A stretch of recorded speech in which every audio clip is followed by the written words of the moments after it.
I believe that I am live. Hello, everybody, in Discord land and Flights of Foundry land. I hope you're having a great convention. Thank you for joining today. I've done many kinds of webinars. This is using some different technology, so I will be checking everything as much as I can. We are in Swooperton A on Discord if you want to put in any questions or chats. But I'm pretty much going to get into it, and I'm going to be prompting as we go along some activities. If you want to do them, we won't necessarily take time because then, I would just sit here and bop my head and it would be a little crazy. First off, the essentials. I'm Crystal Skillman. I'm sure you read your program. I'm the author of King Kirby, which is on Broadway Podcast Network, and also the Magician's Magician. Hello. I became very big. So I think the video has started. If so, I will just start again, no matter what. We are in Swooperton A on Discord. This is your hero's journey, and my name is Crystal Skillman. I'm a playwright. I also am expanding into audio drama and television. And King Kirby, a play about the life of Jack Kirby, is now a four-part audio drama series, and that is on Broadway Podcast Network. So you can go listen to that. We'll have some links as we go along. And then I'm also working on a scripted new series called The Magician's Magician, which is based on the world of Open, my play that happened a couple of years ago, got a great New York Times review, which is, luck from the gods, but also it's a really terrific play. It's actually playing right now in New Mexico and streaming from there.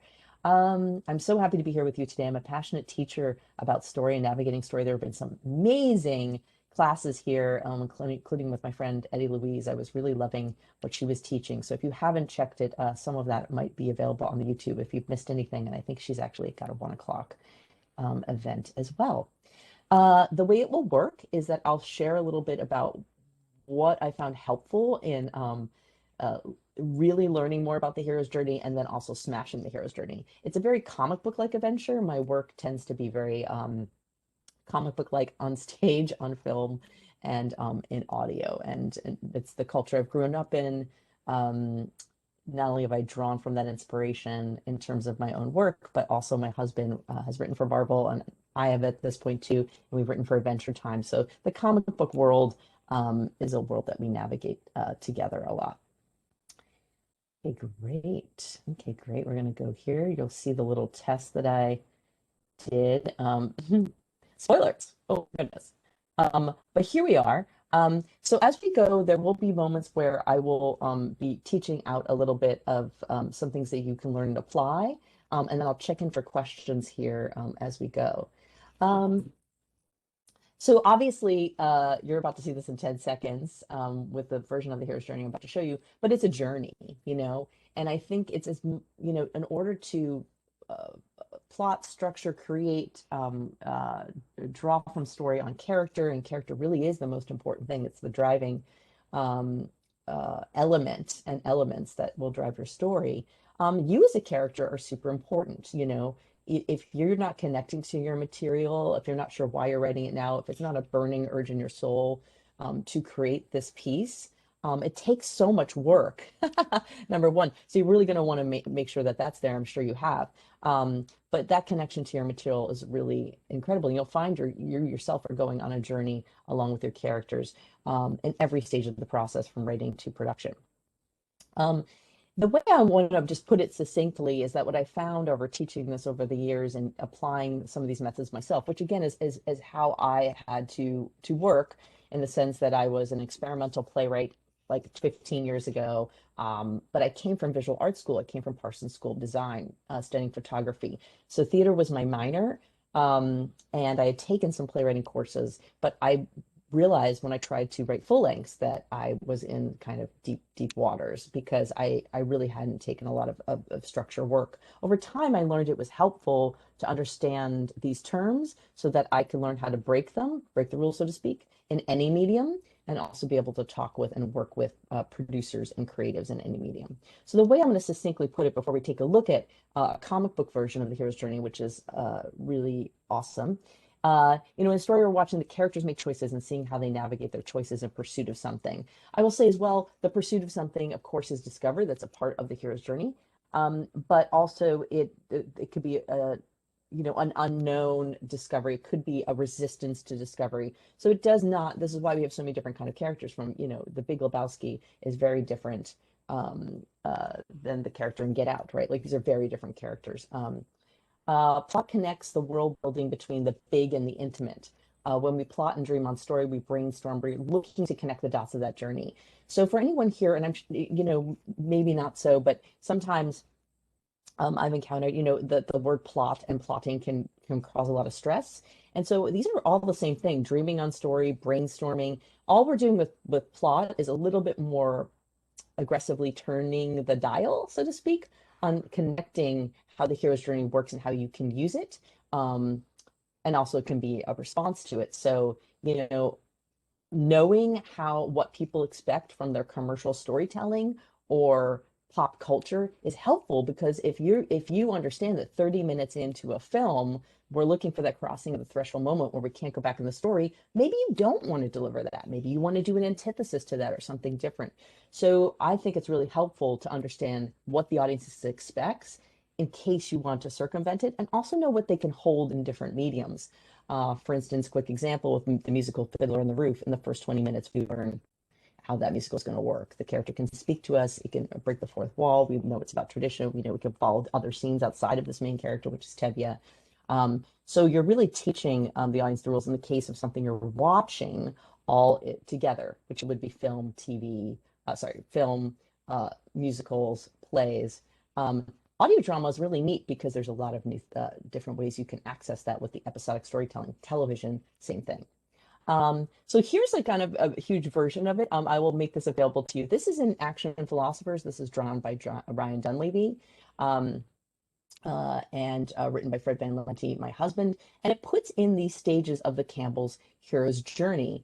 I'm only going to touch upon the really important ones for the sake of time, so we can move forward in a nice way here.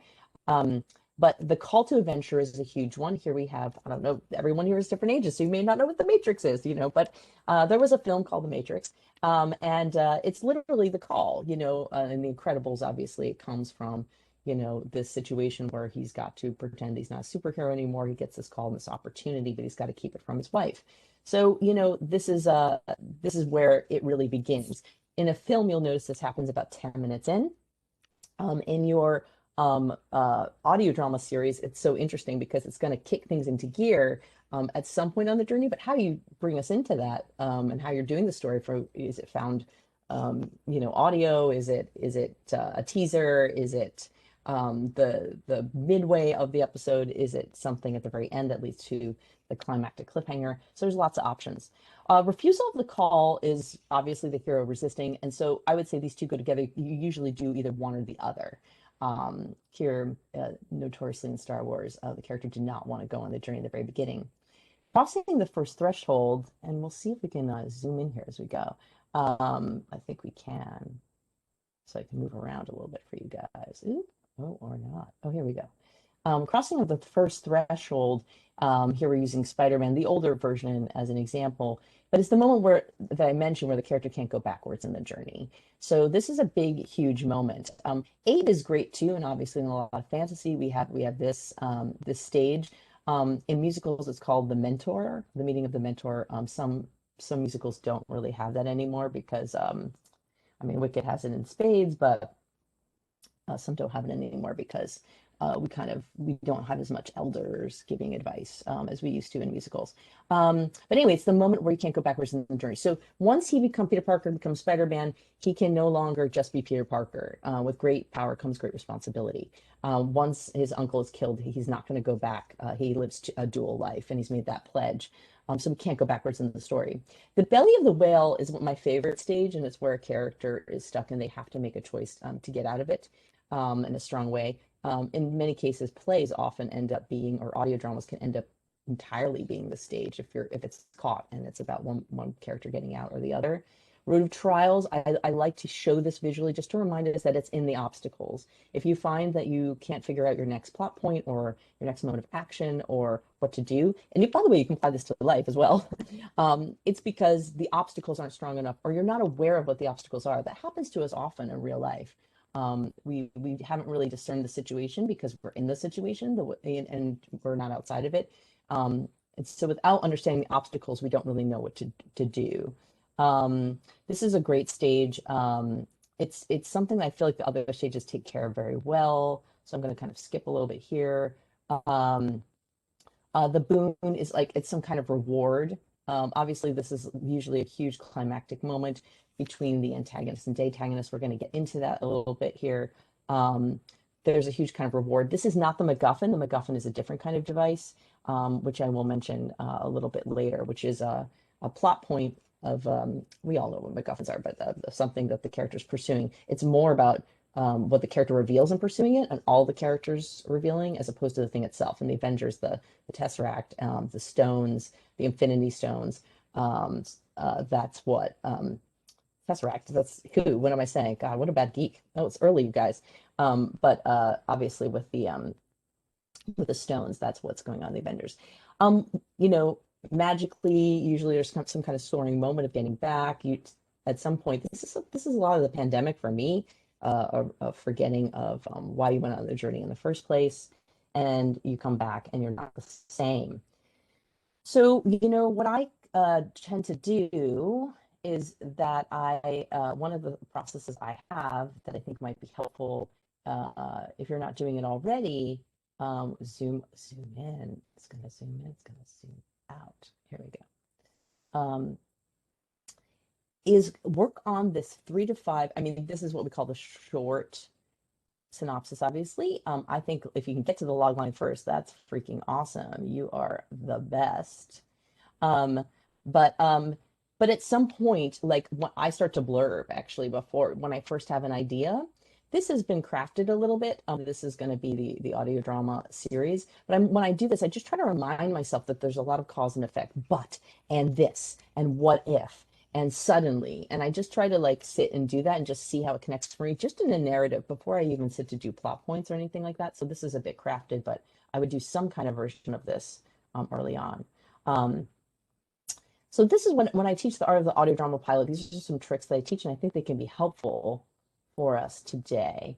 Um, so in looking at how these things connect, what we're really doing here, and this is specifically leaning into audio drama in this technique, but it's true of all mediums, right?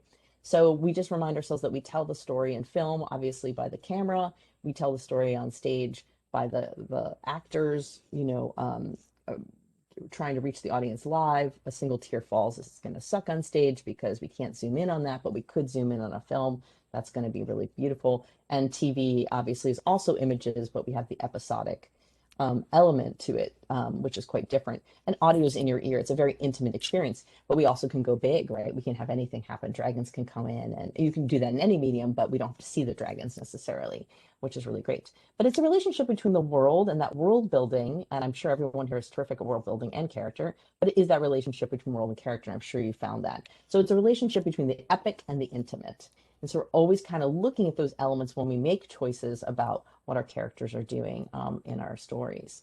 Um, so this is something that I struggled with as a writer, so I wanted to just bring it up a little bit in case anyone else is struggling with it. I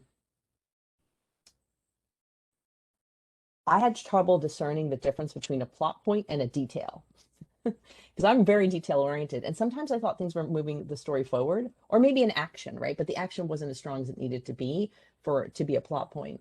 And someone once described it to me as a plot point as if someone threw you a ball and you caught it and you have it in your hand and then you throw it in a new direction.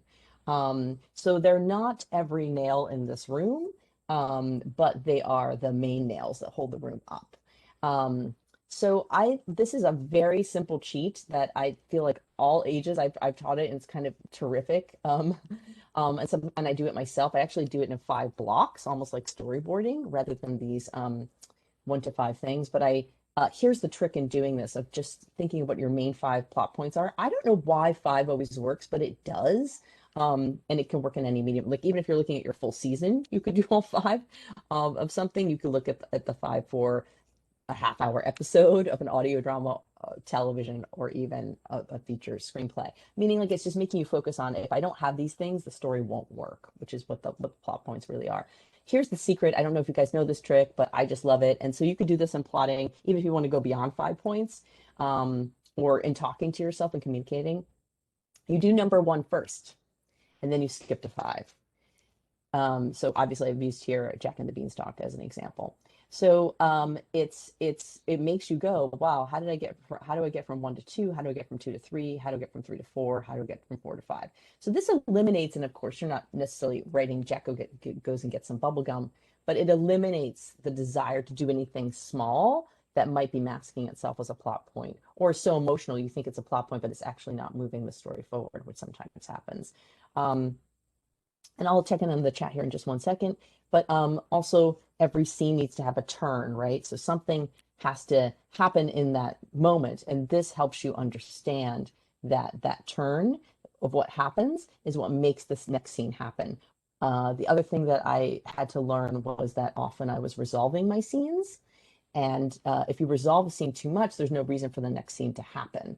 And that was just something that was happening early on in my writing I had to address. Um, what we're looking at here, and this is from Save the Cat, in some ways, once we start to boil that down, we're looking at a beat sheet, right? And here it's actually showing you, Save the Cat is pretty great. It has a bunch of little tricks about looking at how that responds to, in this case, TV, to how the opening image really sets up that character and that the theme is stated within it. Even though it's audio and it's not seen, I use this technique in teasers. And so with the piece I'm writing, which is about this woman who's a year ago lost her lover to a hate crime, but she's a young author writing about a book, a YA fantasy book called The Magician's Magician. And in her mind, she thinks of herself as a magician. She has her book come out, but on that day, also the Society of Magicians visits her, and they actually have abilities and powers. She also learns that they have figured out a year later who actually was involved with this hate crime and can pursue social justice. So there's these different elements that we follow each episode. And this teaser hits it up very well because she watches these videos where she did magic tricks with her lover, and she talks to Jenny, which is what I use in the voiceover to make the voiceover personal. Great. We're going to get into character and inner conflict in just a second, but I want to go back to, I want to stop sharing here for 1 second and just see if there's any questions from our Discord. Discord is so interesting. I keep thinking about, here we are. Hello, hello. Yes. Oh, that's great. Great, Emery. Absolutely. And the rewrite of the first novel, gender, great. Oh, these are great, Emery, great points. Thank you so much for adding this to the chat. What was I try to think of the hero's journey as not, and I know there's a heroine version as well. I tried to think of non-gender, and I tried to think, or gender fluid, and I also tried to think of that it's open in terms of economics and it's open in terms of background. Oh, that's great. This is wonderful. The Save a Cat novel is awesome. Thank you so much, Eddie Louise. So when I say hero's journey, I really just think of it as almost like a just a blob, but just like there's no definition yet. That's you and your story and who you're focusing on. So I try to use those elements because you can apply anything. Someone could be starting from a very bad economic situation and end up profiting. Someone could end up being super rich and not care, like Wolf of Wall Street, and we follow that journey. So you can, and also to note, screenplays often have every aspect of the hero's journey. Other storytellings do not. In musicals, they use it as well, but they certainly don't use every element of it. So if you're smashing it, I think it's just knowing what people expect. There are two separate ones. Yeah. The blob journey. That's, I don't know, but the idea of this kind of this open character, right? Because that's how we're doing it. Something else that the hero's journey we should talk about that is problematic and that is great to make sure we address is that, by no means does a story, as we all know, especially from novels, have to be just following one character, right? And just following this one character. Not that we can't go into other people and other scenes. So I think it's very, very important that we also recognize the ensemble structure, that we recognize dual protagonists or multiple protagonists. And we're actually about to get into that a little bit. So I leave that up to you as the wonderful storytellers. Anything is absolutely possible. As long as we understand what a character is doing and why they're doing it, we can watch anything. And the more that that gives into your medium, so if it's an audio, it's crystallized in sound in some way. If in film and TV, it's crystallized in an image. Those are things that make us really relate to the characters. Eddie Louise, I know you talked about this a little bit in your seminar as well, but the idea of stakes also are super huge. And so this next part, we're going to talk about how stakes relate to character and looking at the antagonist and antagonist. All right. Any other questions? I see a lot of great things going on here. Okay, excellent. Cool. Oh, I also want to say too that the hero's journey is, I showed you the comic book version. It's Joseph Campbell. I'm sure you guys know this, but it's Joseph Campbell, who was a philosopher. He looked at different cultures and storytelling and then said, these are the aspects that everybody's seems to be drawing on when they make a story. He is a white man, and so it's through that lens. So that is a part of that. So when we talk about decolonization or looking at stories that are coming from a different place, that is a part of it because when we look at that, which again George Lucas made super famous with Star Wars, once we look at how that hero's journey kind of settled in and took over mainstream filmmaking, we have to keep that in mind, especially if we're doing something different. Yeah, great. These are really great observations. Okay, cool. Awesome. So now I have to go, ooh, look at this. It's just all tech. Sorry, you guys, I'm like that person who talks all the time to herself. So you get to hear all the exciting inner thoughts. It's like an audio drama of us. I wish you could hear your voices, but I feel like you can hear them in your beautiful chatting. So I love Pixar. I'm sure you love Pixar too. And I'm kind of obsessed with Inside Out. And I think in particular because of the way that this, even though Joy is clearly our protagonist, there's a case to be made that it's really a dual protagonist almost structure. And I think the way it works so well is that she's so well defined. We know her inner conflict really well. I'm about to get into that in just a second. And then, of course, there's sadness, right? So they have totally different philosophies, but they work together. And their conflict is really interesting because it's not like I'm right, you're wrong. It's not like I hate you or I love you, or it's really complex. They need each other to work, but they don't understand how they work together because their inner conflicts are so different. And I would say that, something that helps me when I'm trying to challenge just having one main character or making sure that an audience is having that experience, but looking at different characters, like I could also make a case for Joy's the point of entry. She's the point of entry of the story. When Riley opens her eyes, we hear Joy. It's through Joy's perspective that we hear the story, but it can't work without sadness. So inner conflict is, and we're actually about to get into it. So I will say that for 1 second. To come back to stakes, I would just say, what is, whatever your characters are relating to, or the main arc of your characters. And again, you can apply this to real life. I just really like looking at my own life too, and looking at similarities, and then how can that work out in my stories, and often using a lot of myself in that. But Riley is a great example because she's a great at stake of the story. Can she accept her new home and all these things? So we see this story play out, but also Riley's a child, right? So this is like super. If I do this in Zoom, we could do a little poll if we wanted to, but it raises the stakes so much that this kid's at stake. We have it even bigger at stake when we zoom out because it's also the parents. How are they going to navigate this new world and this new stress of trying to be financially stable, being in a new place, making sure that they're going through the emotions of their daughter, growing up and being at this age, which is really hard. So if we look at climaxes, and I'm going to relate that to inner conflict a little bit here, but a great climax was to have her run away. What this did really well is in one world, the world we're watching, the physical world, Riley is like, I'm taking action, I'm leaving. We understand the emotions and why they made this decision because we've led up to that. But at the same time, joy and sadness,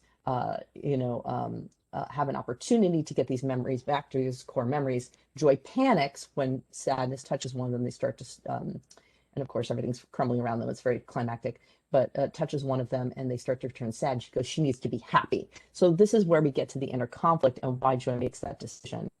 Um, so this is actually helpful to do for yourself. It's actually very complicated to do for yourself, but I think inner conflict is huge because inner conflict, especially in episodic storytelling, is the engine.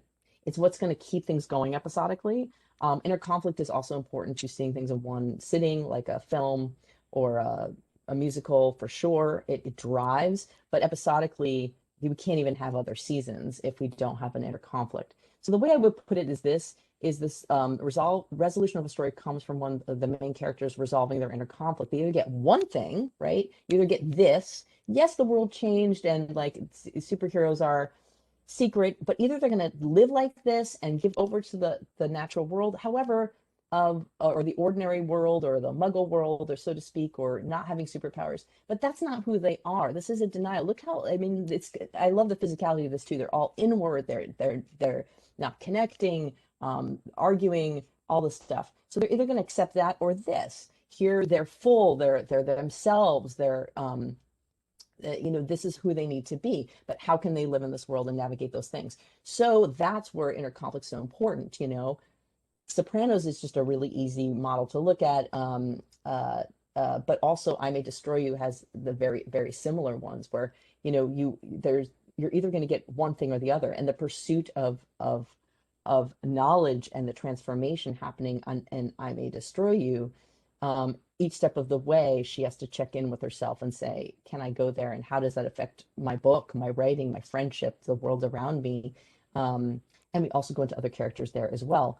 But the same thing as well with Tony Soprano, in a lot of ways. Either, it's hard. It's just making this inner conflict forces you to make things very hard for the characters because, being a mob boss and being a good dad, these things don't go together. So you're looking for two things that are the complete opposites that really can't go together. And to really have a strong inner conflict for your character, it's very, very complicated. Not complicated. I find it hard to do. I have to work hard at it because, being an artist and making money, those are things that are hard, but they're not impossible, right? You're trying to, more you can make it impossible and make sure that the situation around it makes it impossible.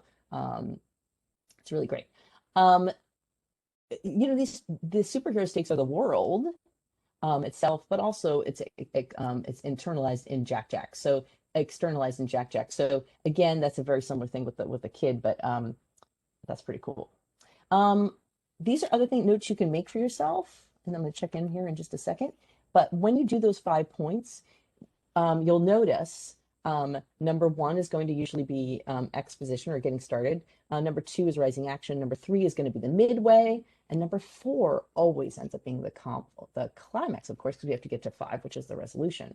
So if we go back to 4, and again, remembering that we use that trick of doing plot point number 1, plot point number 5. Details are great. You can always write them in little notes. Oh my gosh, she shows up in this red sweater, and then he realizes that she's his dead wife, or like whatever like it is. Like that's super cool. But that's more of a detail and looking how the detail relates to the plot. But if we come back to 4, it's really cool to just say, what happens as a result to the main character, any other characters when point 4 occurs. So these are some fun things. What does the event of point 4 make your main character realize? How is your main character responsible for point 4? And doesn't make it your antagonist. I've also used the word datagonist, which is what Pixar uses for sadness, which I really love, which is the other main character. But I love it because it takes away that idea of the antagonist always has to be this, evil monster. Or another phrase I love is MIB, which is most important being. But does that the point 4 of the 5 points make your character realize anything? What does it make them do? And this is my favorite trick. I read this somewhere in a movie book, and it was all pretty like I just like didn't like it. It wasn't a Save a Cat one. But this one thing was like, where's the moment where your protagonist sees themselves and the antagonist or antagonist, or most important being, again, all different phrases for similar thing, track. Does this excite or scare them? Classic, obviously, is Empire Strikes Back for us geeks out there. But this is the stuff that everything's made of. Once we understand that, you can go backwards a little bit. So I like to know my climax pretty well. It changes, but you do have to have an idea of what you're shooting for the end. And then I like to go backwards because then it really helps me understand how they're going towards that. Um, Great. Let's see here a little bit. Just a little fun thing, particularly about audio. This is a little trick that I've been using. I don't know if anyone here has been to the Muppet Vision 3D ride. There's this little, it's not really right. It's like a film and things are happening around you. But at one moment it's 3D and this little bee gets created and it comes in front of your nose. And it's literally says to you, it's what it looks like. I don't even think it's a bee. I think it's like I've been describing it as a bee, I think, because it moves like a bee. And it says, everyone thinks I'm really talking to them, but I'm talking to you. And it's that moment where you see 300 people in an audience, and everyone has this little creature in front of them. And that's to me what audio is all about.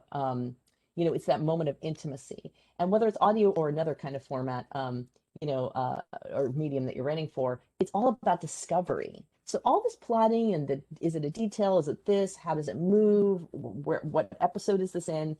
For me, it's about the biggest payoff, and the payoff is a moment of discovery for a main character. Um, so sometimes I like to just remind myself, what are they feeling? So these are some nice questions. What are three feelings they have as a result of this discovery? And you can look at that at any point in your 5 beats. But I think that's really, really helpful. In that discovery, I often ask myself, with audio, could it be a voiceover? Is that to another character? And this is a good exercise. We could take a moment for them to discover how they share their internal thoughts. And this is kind of a little bit of an exercise with that. So this was just an example of where I did this with The Magician's Magician. I also like voiceovers in that because you can intercut in a scene work. You can hear how the character is asking. This is a fun question. Does your character have a deeper question or realization about their task, life, journey, or about another character? So I think that's really, really helpful. And then I kind of have this Mamba Jamba fun question for you guys. So let me stop sharing now and check in. Um, hello, everybody. Um, yes, Gabby or Gabi. Sorry, I'm friends with a Gabby and a Gabi, so forgive me, based on my pronunciation. Um, but yeah, I think going backwards is really terrific. And all this plotting and tracking, and it's really just so you can see it. These are just like it's like a microscope. You're just looking at what's in the slide and you're trying to define it. And so they're like little sketches. So going backwards is helpful. Like you could even, obviously we use note cards and Post-its and anything, but I think that's super helpful. Another trick is to draw as well. Like, I think this came from, I wrote a lot of site specific plays, and because of that, I just was like, I have to use the setting, right? Like, why is it here? Kind of like an audio. If it's an audio drama, it's got to be sound. So, I sometimes, if you have in that world building, obviously sometimes we draw that map, but look at that. What is in the mountains that can be used in a certain way? What is in, the house that is hidden? Just fun little questions that you can ask yourself. And that's all structure. That's all plot. And just to teach out here, I'll just illustrate it with I didn't put this particular graph in here, but in plays we say it looks like this. We get started, we have the inciting incident, we climb, oh, the climax, and then we have the fall, which is the rising action. So the 5 points basically kind of take care of that. We don't talk about exactly in the 5 points what gets the story started, but most cases it's around plot point 1 because you're going to need that, and then you've got rising action, then you've got midway, and then you've got the climax, and then you've got the falling action. So it does tend to be like that. Whether we see it like this, whether we see it like this, whether we see it like this, they're really all speaking the same way. Triangles are great too because they show what's in conflict with the relationship. It really is about what works for you and what is helpful. Does it help you to look at look at and research similar kinds of characters and say in their lives what were inner conflicts that they faced, what were things that were hard for them. Um, the other thing that it would take up a little bit too much time, I think, to do, but you know what? I will drop it in the chat. I think so. Here we go. Hello, hello. Yeah, is well, you know what? You guys can look it up because I'll just say it's so easy. Another great thing that illustrates inner conflict. My friend Lucas Knopf taught me this. He wrote The Christians, and he wrote Doll's House 2 and a lot of great um, plays. Um, but just Google dog trying to get through door with stick. And it's really like, it really hits home that inner conflict is like you can either have the door or the stick. And if you want the door, then you put the stick down, you come inside. And if you want the stick, then you're going to stay outside. Like these are the choices. The reason why it affects seasons so much is because once one character gets one thing, then the story's over. And that's why I know it's old school, but I like to talk about Sopranos because it really was the only TV show that did it so masterfully where it actually doesn't tell you how it resolved that inner conflict. Did he die, or did he give up what he was doing? Did he choose this moment of family time? It's a very interesting ending there. But yes, so with the inner conflict, literally when a character gets one thing, then they're going to let go of the other. So if you have something in continuous time that's a feature screenplay or a play or a musical, by the time that we sat through that, we're going to have that. In television, you want to you want your situation or audio drama episodically, you want to keep that as far at bay as possible and let the character grow and discover and change. Um, so that's why you want to know that inner conflict because you want to make sure that one of them doesn't get resolved because that's what pushes things forward. And of course, obstacles are a huge part of that. So the hero's journey really is in many ways, I think, much more about obstacles than the character themselves, which is why I kind of use that basic model to look at um, with that. In terms of action, I'll just address that really quickly. In terms of action and you know, pushing things forward in a certain way. And, I have to, you've got to know your character's motivation and they've got to be driving and they've got to be this. So many characters, are discovering what they want and what they want to do. You just don't want them to be inactive. And the way I kind of do the litmus test of that is say, are you talking more about the world than what the character does? And what the character does, can simply be what they need to accomplish in the moment. I'm Sorry to Bother You is another great film and piece. I think that really is a very inventive way of spinning on its head. Yet it has some classic hero's journey moments that are given to us on this wild ride that is so important and so powerful in terms of its statements. But also, the character is in pursuit of a job, is in pursuit of stability. And then as we learn more about the world, those things become very complicated and how he accomplishes that and what happens as a result. At some point in the journey, it's always great to say what changed about the original goal. And that is the moment, for instance, in Star Wars, which we all know, like, I wanted to get this girl, I wanted to get Princess Leia, great, we're here. Oh shit, I got to save the world. Well, that's the whole other ball game. Because we need at least 30 to 40 minutes more of the screenplay. But really, you can look at any of these things. How can the world present an obstacle? How can a person present an obstacle? How can another character present it? How can it be wrapped up in the characters or the world in some way? Because that's what engages an audience so much. And I say world because in many cases the world becomes its own character. And so I think that it is all character related, but I think world is definitely terrific with that. Cool. Just checking in the chat really quick, and then I want to do this thing with you. Yes, grandiose mode, the pursuit of the impossible, right? And I like to laugh at it. Sometimes I'm like, I do the bad trailer. I do like in a world. Actually, I do want to get to trailers a little bit. So here we go. Okay, we're gonna do. This is a super helpful thing that is the simplest trick. Oh, I love tricks, you guys. So this is going to be a bit of musicals. I'm sorry if you hate musicals. I'm sorry. I'm also a book writer of musicals. Mary Max the musical is it Mary Max is a great black and white film. It's claymation. It's super cool. I hope you will check it out someday. But we are working on the musical version of it, and it premiered in Canada and then in Europe, and we are working with American producers now. But what I like about this is that the dramatic question. So the dramatic question, of course, relates again to your themes, which we're going to touch on. We're actually going to get to do everything, touch on it just before we leave here. So it's really extrapolating those themes and what you're exploring, but it also comes from characters and those strong arcs. So Wicked, it's just an easy example, and if you don't know Wicked, that's okay. Um, but I would say if you look at that musical, there are three moments where Alphaba, because it's from the perspective of Alphaba. It's a little complicated. It's from Glinda telling the story, but it is really we also see Alphaba's truth at the very end. So the three moments of Alphaba's journey are, the wizard, I want to meet this guy, I think it's great, and I have all these dreams, and I have these powers, and no one can see the good in me, but I think you will. And then she meets him. He's corrupt. She doesn't sound familiar. It was written in the Bush era, so makes sense, or it was brought forth in the Bush era.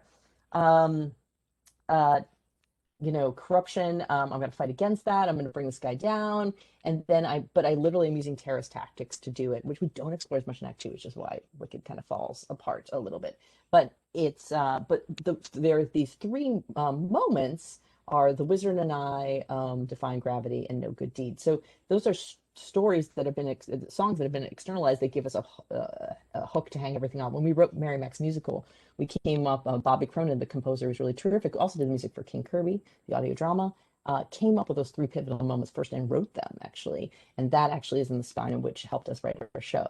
So strong arc important, but to come back to character, in good art, you're watching to see what happens next. In great art, you're looking to see how you feel. And that's, again, why we look at these relationships of things and try to find something that works for you, because my thing that I've cobbled together is really just a little bit from here and there, but it definitely is my own viewpoint and through me and my own journey and how I apply it.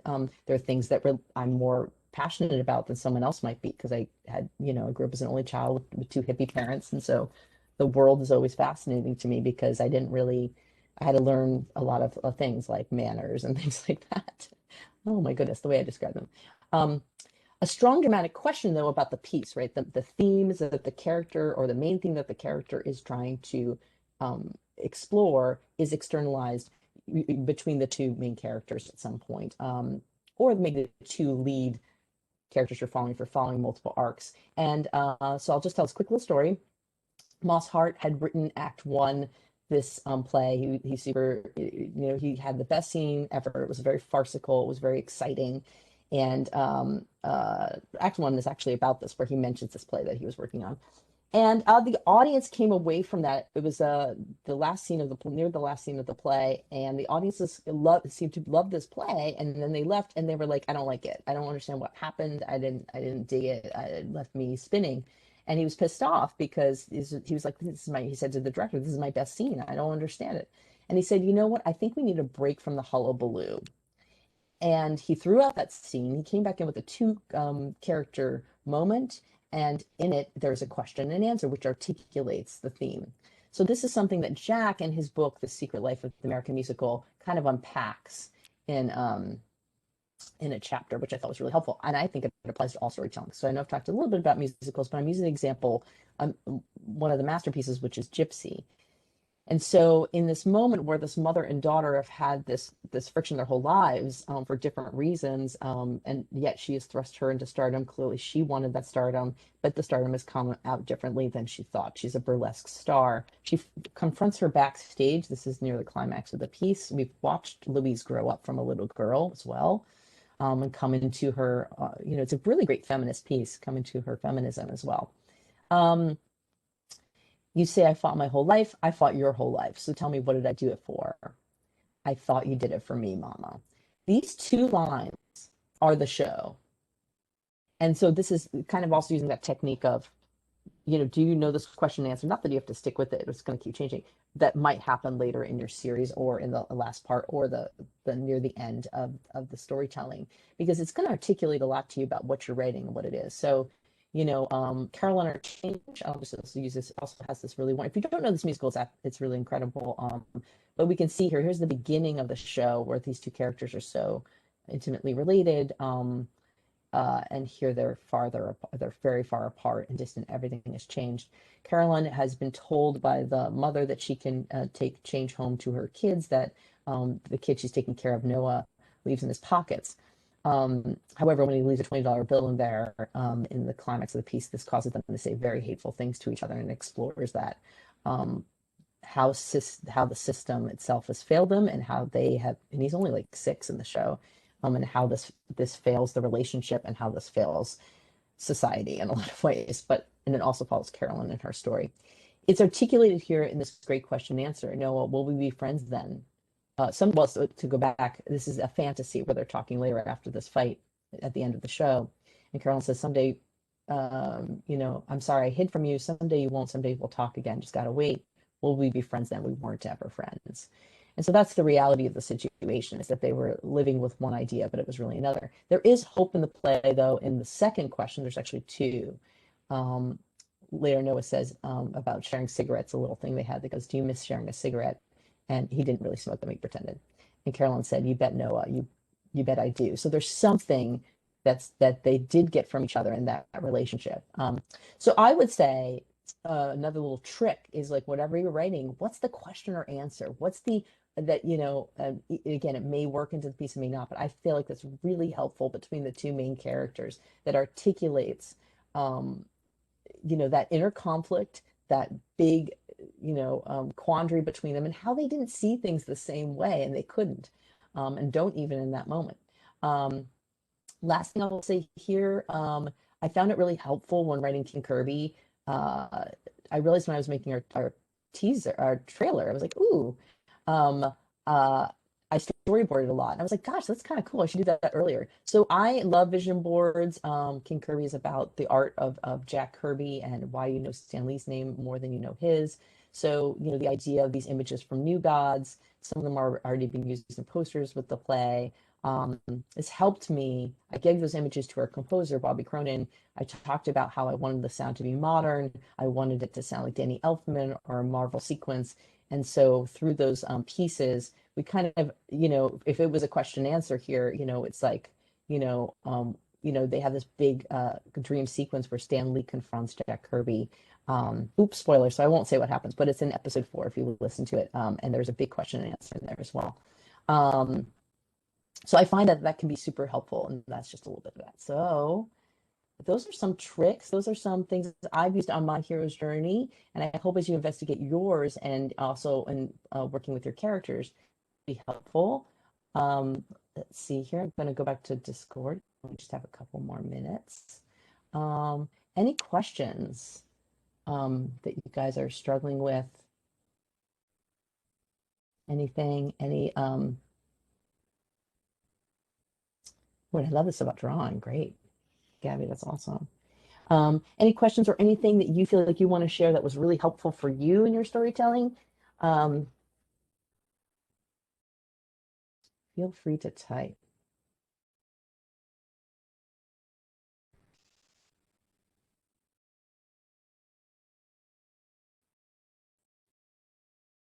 This is terrific. And I really love how everyone's connected about story as well. Um, Excellent. Oh, I see some typing. Wish I could see you guys. I'm so sorry. I'm shaking hands. I'm shaking. I'm shaking. Yes, that's not even how it is. That's why I'm not an actor. That was a terrible handshake, terrible pantomime. I realized that the resolution was a question and answer. That's great. Yeah, I mean, like, I find it helpful to cheat and go around your story. Your story is gosh, it could be a whole compound, right? It could be a whole state. It could be, but they're all little houses that you're going in, or one big house. And I just think about it like, I'm going to deal with the vase in my house today. And so that's kind of how I think about, or my phone or my coffee cup, or, I start to think about moving around in the story. Not in like a video game, I guess, a little bit too. I'm so glad, Gabi, that that worked for you. Um,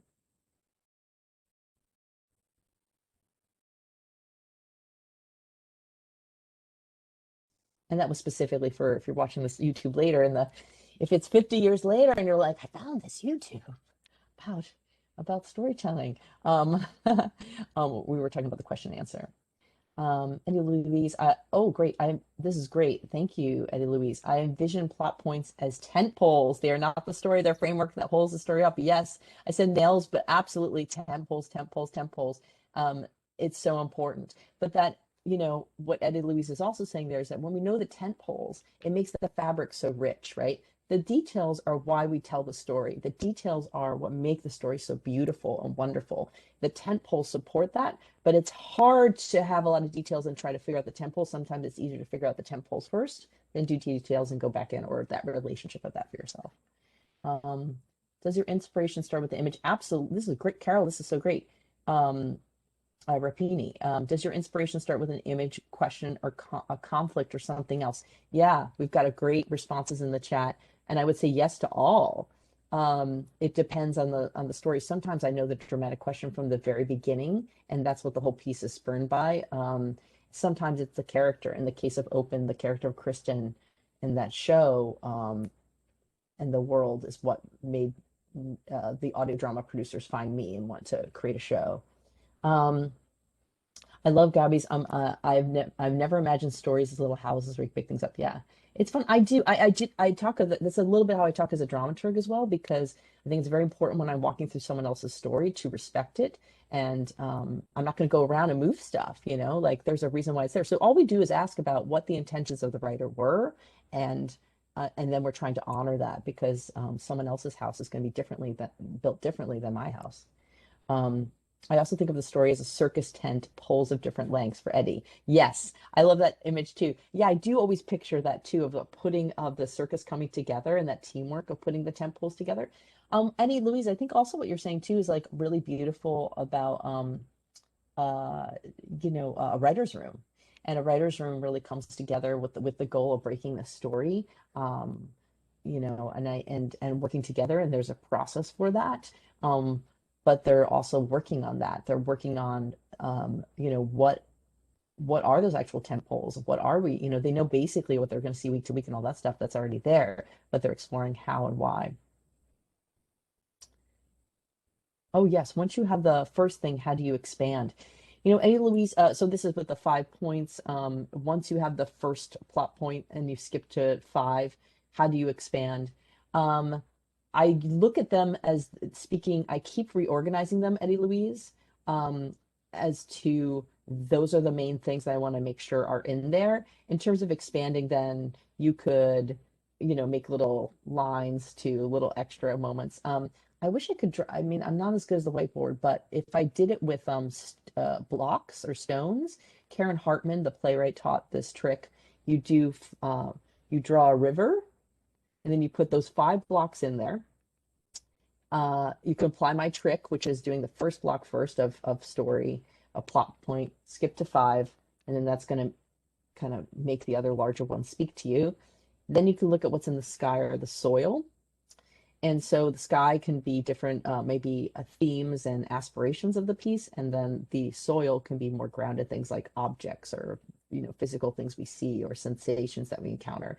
So you have in that case with that framework, you're making like a whole page for yourself. You're drawing a little bit too, where you can also look at how details relate to the plot, and you understand that the details are what make the story, the river of plot flow and make it rich. But if we don't have those moments in the river won't move, the story won't move.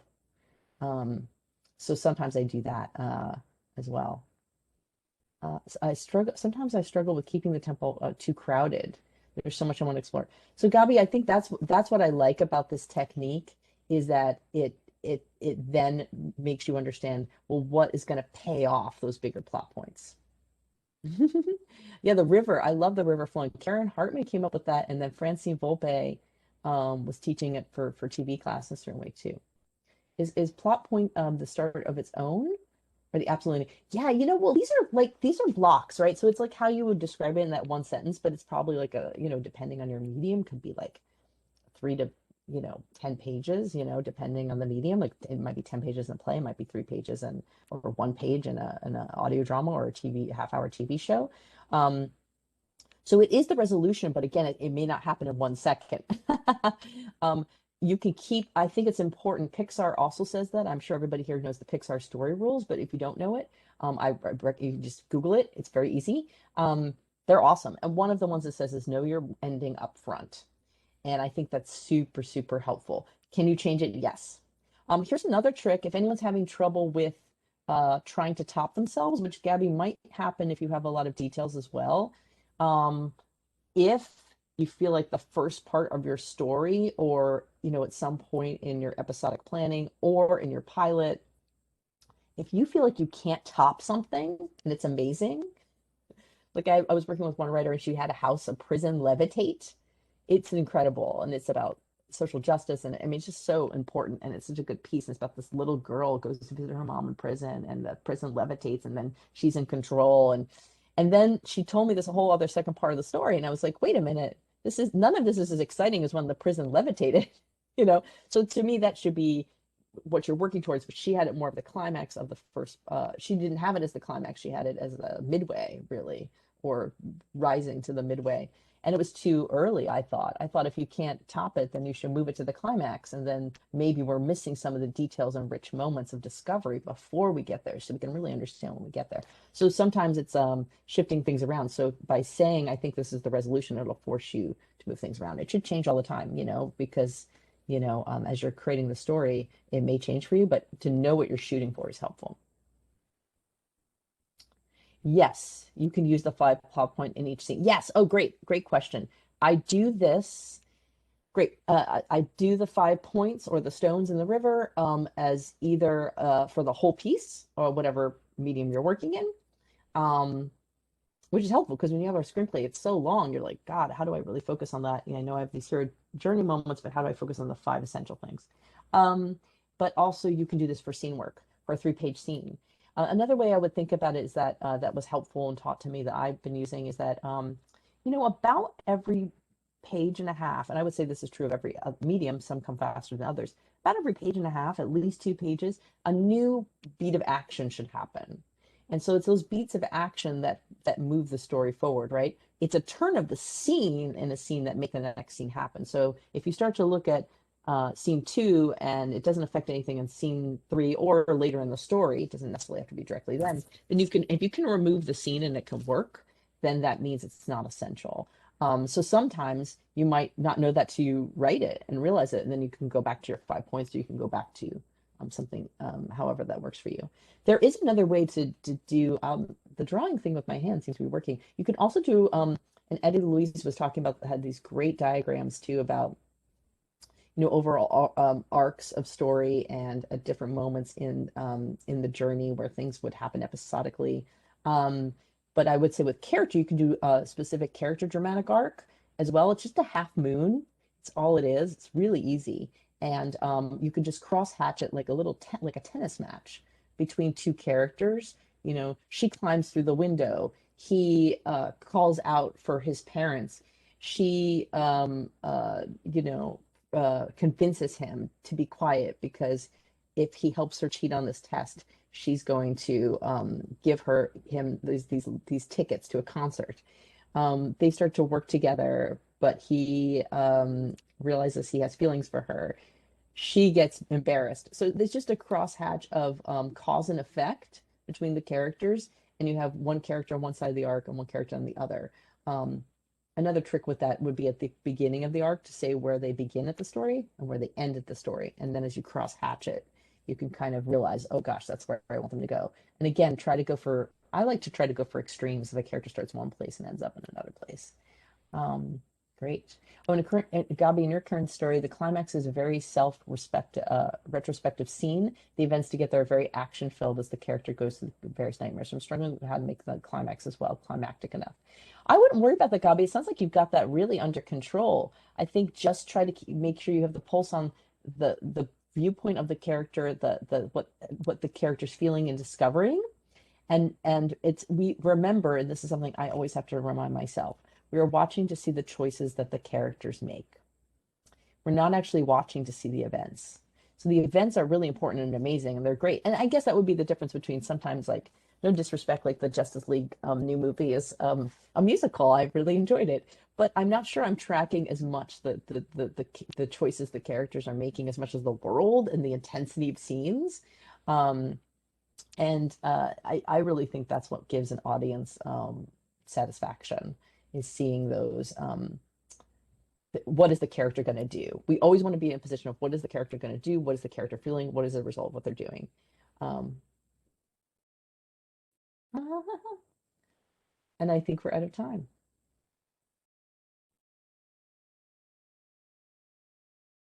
Great. So I think we are done recording. And thank you so much. Um, but this was really, really terrific um, for hearing all these responses. And here we go, ending the recording. Thank you so much for tuning in.